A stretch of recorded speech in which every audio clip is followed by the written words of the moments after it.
Galing po ko diyan sa Las Piñas, sa Bote. Eh, mahirap natin kasi pag gabi na pag medyo antukin ka, bandang gitna may butas. Yata yun.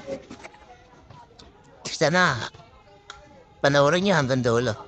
Kasi di ko maano kung kinakabahan kasi ako pag ganyan bagay na may butas, mahirap kaya malusot motor mo. Pag nalusot motor mo, may paglalagyan ka, di mapilay ka na naman. Kunting ano na sa motor kasi mapipilay, agoy, masakit sa katawan. Mapanood niya hanggang dulo. Kasi binibidyoan ko naman yan. Pag panoorin niya na lang. Kasi pinapass forward ko na to eh.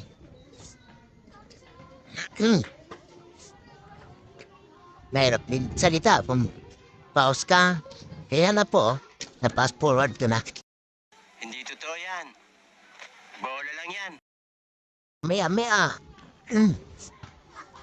May ano na yun dyan, butas. Delikado siya.